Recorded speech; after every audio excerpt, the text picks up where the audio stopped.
Chapter 42. Fraternal Loving Affairs. Krishna's age, his beauty, his bugle, his flute, his conch shell, his pleasing attitude, all provoke love and friendship for him. His exceptional joking abilities, exhibited sometimes by his pretending to be a royal prince, or even the Supreme Personality of Godhead, also give impetus to devotees developing love for Krishna in friendship. Learned scholars have divided Krishna's age into 3 periods. The age up to 5 years is called Kumara. The age from the 6th to the 10th year is called Paganda. And the age from the 11th to 15th year is called Kaishore. While Krishna is spending his days as a cowherd boy, he is in the Kumara and Paganda ages. In the Kaishora age, when Krishna appears at Gokula, he acted as a cowherd boy, and then, when he was 16, he went to Mathura and killed Kamsa. The Kumara age is just suitable for reciprocating the love of a child with Mother Yasoda. In the 10th canto, 13th chapter, 9th verse of Srimad Bhagavatam, Sukadeva Goswami tells King Parikshit, quote, "My dear king, although Lord Krishna is the supreme enjoyer and the beneficiary of all kinds of sacrificial ceremonies, he still used to eat with his cowherd boyfriends. This is because at that time he accepted the pastimes of an ordinary boy, keeping his flute under his arm and bugle on the right side in his belt along with his cane. In his left hand he would hold a lump of rice paste with yogurt, and in his fingers would be Pilu, the king of fruits. When he would thus sit amongst his friends, it would appear that he was the whorl of a lotus flower, and that the friends surrounding him were petals. As they thus enjoyed joking amongst themselves, the denizens of heaven would become struck with wonder, and would only stare at the scene." End quote. Krishna's Paganda age can be further divided into 3 periods, namely, the beginning, middle, and end. In the beginning of his Paganda age, there's a very nice reddish luster on his lips. His abdomen is very thin, and on his neck are circles like those on a conch shell. Sometimes, some outside visitors would return to Vrindavan to see Krishna, and upon seeing him again would exclaim, quote, "My dear Mukunda, your beauty is gradually increasing, just like the leaf on a banyan tree. My dear lotus-eyed one, your neck is gradually manifesting circles like the conch shell, and in the shining moonlight your teeth and cheeks are competing with the Padmaraga jewels in their beautiful arrangement. I'm sure that your beautiful bodily development is now giving much pleasure to your friends." End quote. At this age, Krishna was garlanded with various kinds of flowers. He used to put on a silk dress, colored with various kinds of dye. Such beautiful decorations are considered cosmetics for Krishna. Krishna would wear this dress when he used to go into the forest to tend to the cows. Sometimes he would wrestle there with his different friends, and sometimes they would dance together in the forest. These are some of the specific activities of the Paganda age. The cowherd friends of Krishna were so happy in his company that they expressed their transcendental feelings within themselves thus, quote, "My dear Krishna, you're always busy tending the cows, which are scattered all over beautiful Vrindavan.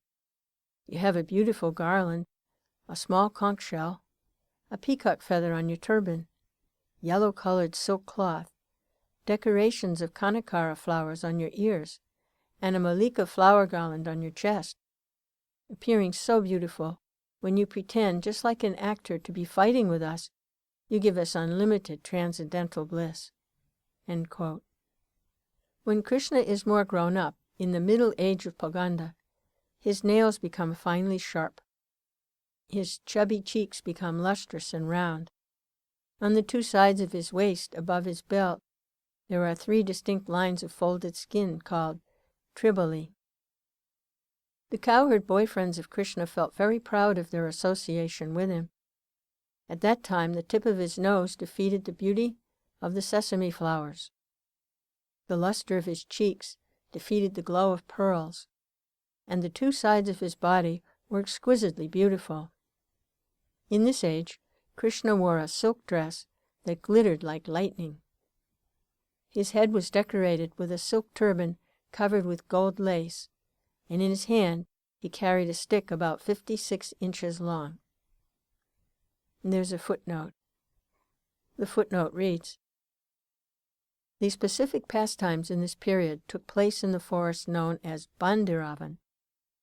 This Bandiravan, along with 11 other vanas or forests, is still existing in Vrindavan area, and devotees who circumambulate the whole area of Vrindavan can know the beauty of these forests even today." End of footnote. Seeing this exquisitely beautiful dress of Krishna, one devotee addressed his friend in this manner, quote, "My dear friend, just look at Krishna. See how he is carrying in his hand a stick which is bound up and down with golden rings, how his turban with golden lace is showing such a beautiful luster, and how his dress is giving his friends the highest transcendental pleasure." End quote. At the end of Krishna's Bhaganda age, Krishna's hair sometimes hangs down to his hips, and sometimes it becomes scattered. In this age, his 2 shoulders become higher and broader, and his face is always decorated with marks of tilak. When his beautiful hair scatters over his shoulders, it appears to be like a goddess of fortune embracing him, and this embracing is highly relished by his friends. Subala once addressed him in this way, quote, "My dear Keshava, your round turban, the lotus flower in your hand, the vertical marks of tilak on your forehead, your kumkum-flavored musk, and all of your beautiful bodily features are defeating me today, although I am usually stronger than you or any of our friends. Since this is so, I do not know how these features of your body can fail to defeat the pride of all the young girls of Vrindavan.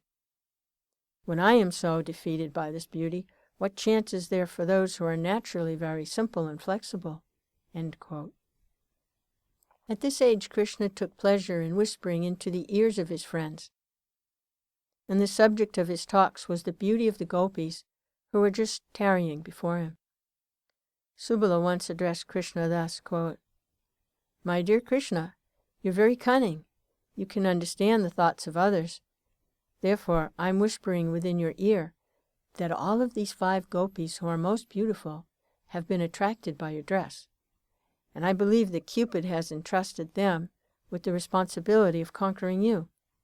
End quote. In other words, the beauty of the gopis was capable of conquering Krishna, although Krishna is the conqueror of all universes. The symptoms of the Kaishora age are already described, and it is at this age that devotees generally most appreciate Krishna. Krishna with Radharani is worshipped as Kishore Kishori. Krishna does not increase his age beyond this form of Kishora, and it is confirmed in Brahma Samhita that, although he is the oldest personality and has innumerable different forms, his original form is always youthful. In the pictures of Krishna on the battlefield of Kurukshetra, we can see that he is youthful, although at that time he was old enough to have sons, grandsons, and great-grandsons. The cowherd boyfriends of Krishna once said, quote, "My dear Krishna, you need not decorate your body with so many ornaments. Your transcendental features are themselves so beautiful that you do not require any ornamentation." End quote. At this age, whenever Krishna begins to vibrate his flute early in the morning, all of his friends immediately get up from bed just to join him in going to the pasturing grounds.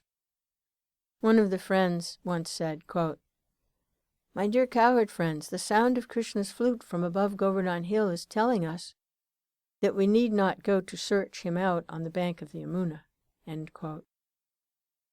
Parvati, the wife of Lord Shiva, told her husband, quote, "My dear Panchamukha, five-faced, just look at the Pandavas.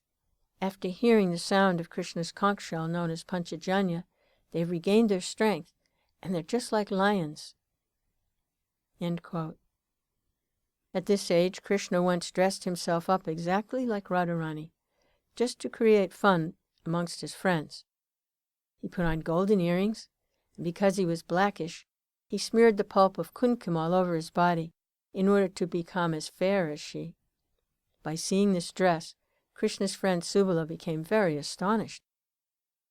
Krishna sometimes played with his intimate friends by engaging in fighting or wrestling with their arms, sometimes by playing ball, sometimes by playing chess, sometimes by carrying one another on the shoulders, and sometimes by exhibiting their expertness in whirling logs. And the cowherd friends used to please Krishna by sitting together with him on coaches or on swings, or by lying together on their beds, by joking together and swimming in the pool. All these activities are called anubhav.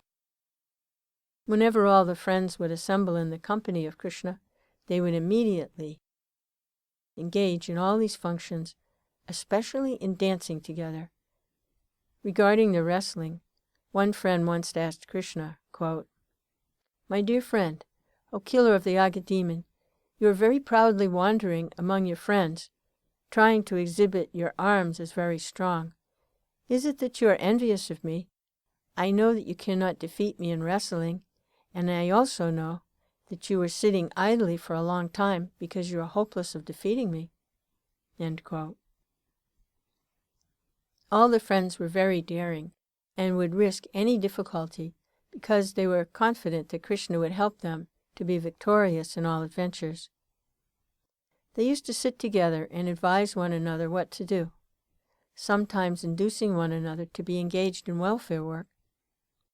Sometimes they would offer betel nuts to one another, decorate one another's faces with tilak, or smear pulp of chandan on one another's bodies. Sometimes, for the sake of amusement, they used to decorate their faces in strange ways. Another business of the friends was that each of them wanted to defeat Krishna. Sometimes they used to snatch his clothing or snatch away the flowers from his hands. Sometimes one would try to induce another to decorate his body for him, and failing this, they were always ready to fight, challenging one another to combat in wrestling. These were some of the general activities of Krishna and his friends. Another important pastime of the friends of Krishna was that they served as messengers to and from the gopis. They introduced the gopis to Krishna and canvassed for Krishna. When the gopis were in disagreement with Krishna, these friends would support Krishna's side in his presence. But when Krishna was not present, they would support the side of the gopis. In this way, sometimes supporting one side, sometimes the other, they would talk very privately, with much whispering in the ears, although none of the business was very serious. The servants of Krishna were sometimes engaged in collecting flowers, decorating his body with valuable ornaments and trinkets, dancing before him, singing, helping him herd the cows, massaging his body, preparing flower garlands, and sometimes fanning his body. These were some of the primary duties of the servants of Krishna. The friends and servants of Krishna were combined together in serving him, and all of their activities are known as anubhava. When Krishna came out from the Yamuna after chastising the Kalyanaga, Sridham wanted to embrace him first, but he could not raise his arms because of his great feeling of respect. When Krishna used to play on his flute, it appeared just like the roaring of clouds in the sky during the constellation of Swati. According to Vedic astronomical calculation, if there is rain during the constellation of the Swati star, any rain falling on the sea will produce pearls, and rain falling on a serpent will produce jewels. Similarly, when Krishna's flute roared like a thundercloud under the Swati constellation, the resulting perspiration on Sridham's body appeared to be just like pearls. When Krishna and Subala were embracing one another, Srimati Radharani became a little envious. Hiding her hot temperament, she said, quote, "My dear Subala, you're very fortunate, because even in the presence of superiors, you and Krishna have no hesitation in putting your arms on each other's shoulders. I think it must be admitted that in your previous lives you have succeeded in many kinds of austerities." End quote. The idea is that although Radharani was accustomed to put her arms on Krishna's shoulders, it was not possible for her to do such a thing in the presence of her superiors, whereas Subala could do so freely. Radharani therefore praised his good fortune. When Krishna entered the lake of Kaliya, his intimate friends became so perturbed that their bodily colors faded, and they all produced horrible gurgling sounds. At that time, all of them fell down on the ground as if they were unconscious. Similarly, when there was a forest fire, all of Krishna's friends neglected their own protection, surrounded Krishna on all sides to protect him from the flames. This behavior of his friends toward Krishna is described by thoughtful poets as Vyabhichari. In Vyabhichari, ecstatic love for Krishna, there is sometimes madness, dexterity, fear, laziness, jubilation, pride, dizziness, meditation, disease, forgetfulness, and humbleness. These are some of the common symptoms in the stage of Vyabhichari, ecstatic love for Krishna.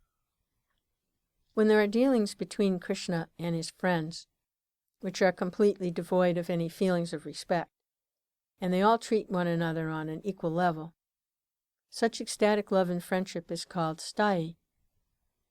When one is situated in this confidential, friendly relationship with Krishna, one shows symptoms of love such as attraction, affection, affinity, and attachment. An example of sthayi was exhibited when Arjuna told Akrura, quote, "My dear son of Gandhini, please ask Krishna where I shall be able to embrace him. My dear son of Gandhini, please ask Krishna when I shall be able to embrace him in my arms." End quote. And there's a footnote about Arjuna. The footnote reads, "This Arjuna, living in Vrindavan, is different from the friend of the same name to whom Bhagavad Gita was spoken." End of footnote. When there is full knowledge of Krishna's superiority, and yet in dealings with him on friendly terms, respectfulness is completely absent. That stage is called affection. There was one brilliant example of this affection.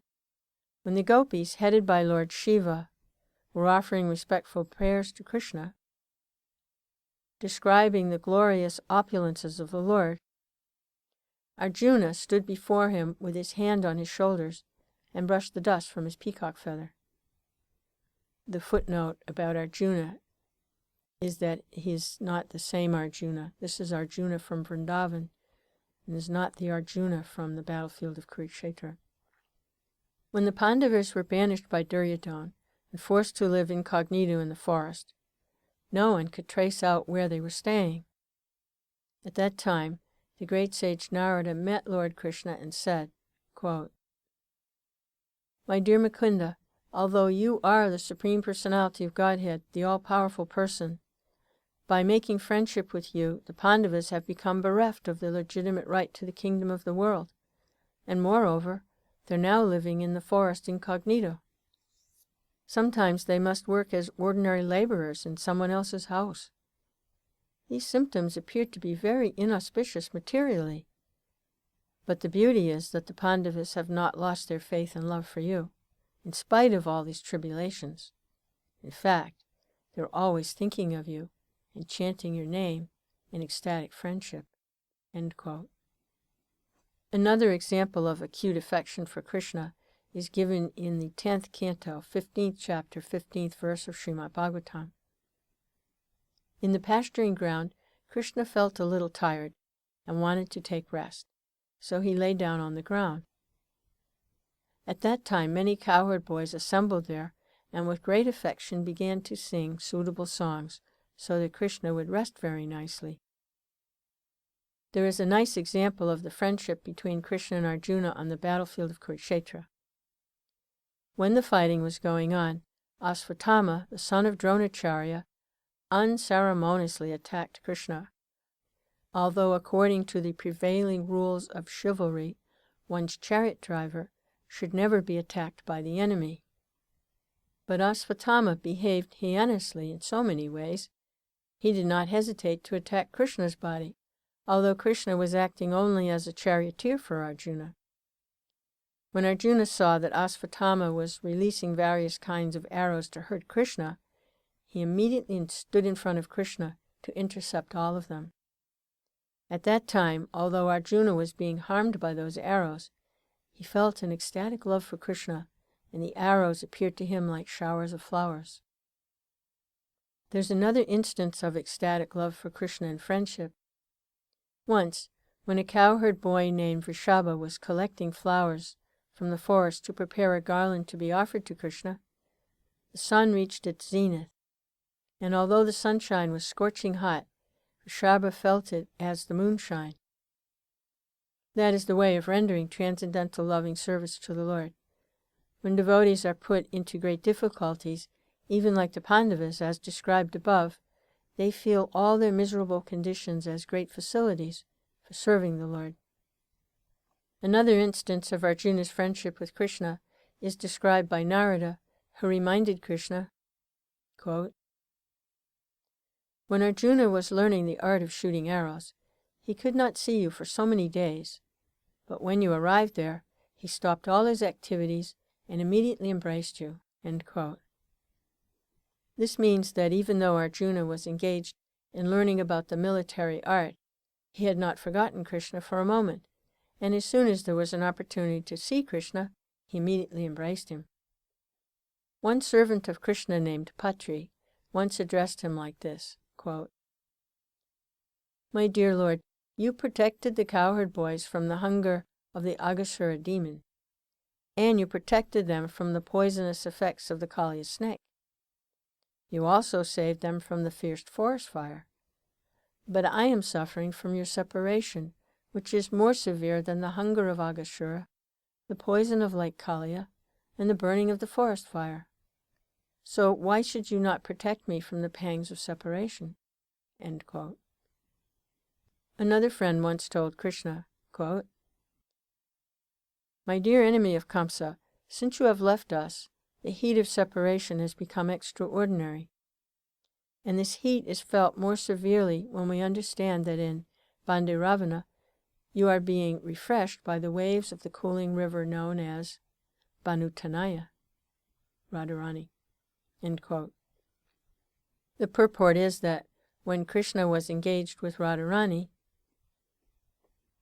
the cowherd boys headed by Subala were feeling great separation, and that was unbearable for them. Another friend addressed Krishna thus, quote, "My dear Krishna, O killer of Aghasura, when you left Vrindavan to kill King Kamsa in Mathura, all the cowherd boys became bereft of their 4 bhutas, which are the elements of earth, water, fire, and space. And the 5th bhuta, the air, was flowing very rapidly within their nostrils." End quote. When Krishna went to Mathura to kill King Kamsa, all the cowherd boys became so afflicted by the separation that they almost died. When a person is dead, it is said that he's given up the 5 elements known as bhutas, as the body again mixes with the 5 elements from which it was prepared. In this case, although the 4 elements of the earth, water, fire, and ether were already gone, the remaining element air was still very prominent and was blowing through their nostrils furiously. In other words, after Krishna left Vrindavan, they were always anxious about what would happen in his fight with King Kamsa.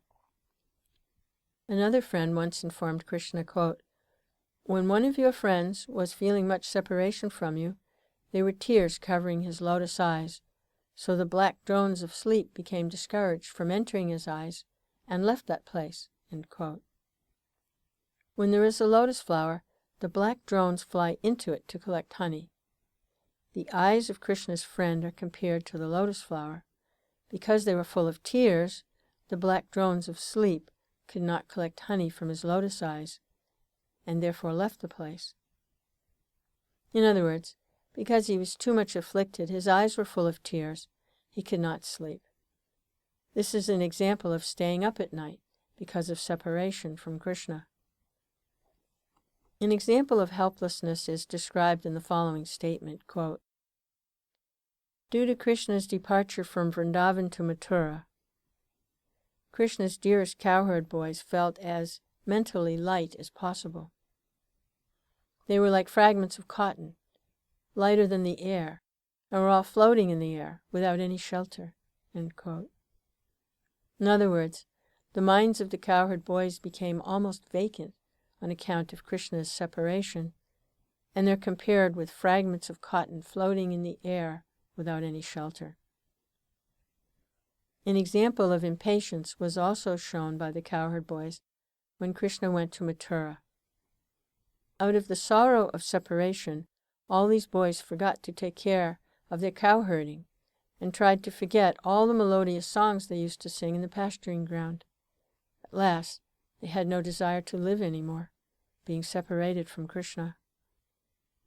An example of stillness was described by a friend of Krishna, who informed him in Mathura that all the cowherd boys had become just like leafless trees on the tops of hills. They appeared almost naked, skinny and frail, and did not carry any fruits or flowers. He informed Krishna that all the cowherd boys residing in Vrindavan were as still as the trees on the tops of hills.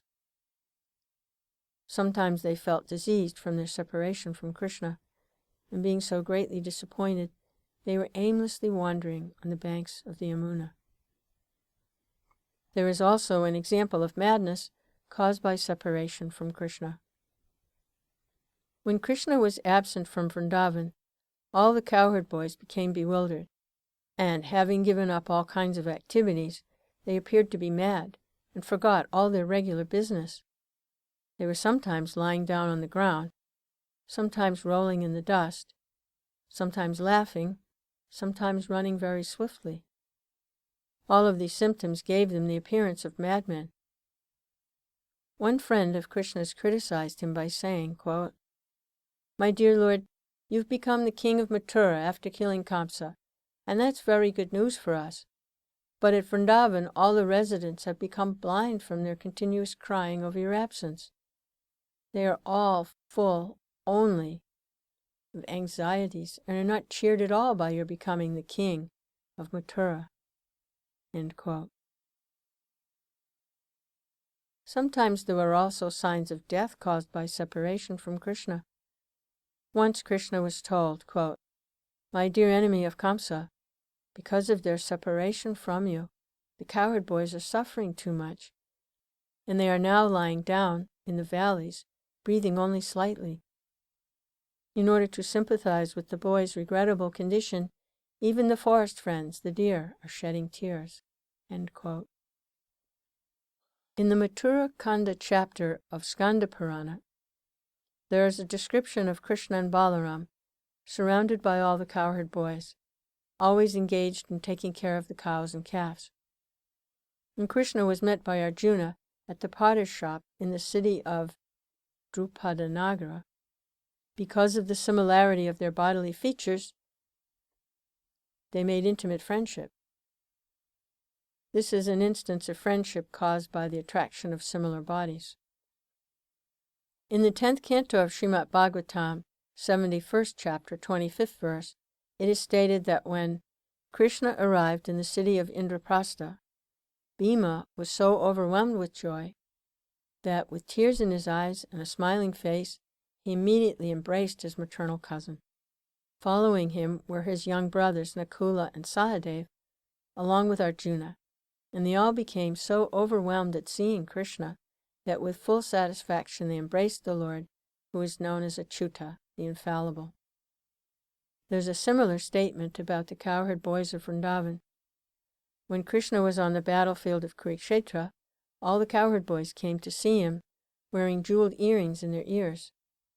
Becoming so greatly overjoyed, they extended their arms and embraced Krishna as their old friend. These are instances of full satisfaction and friendship with Krishna.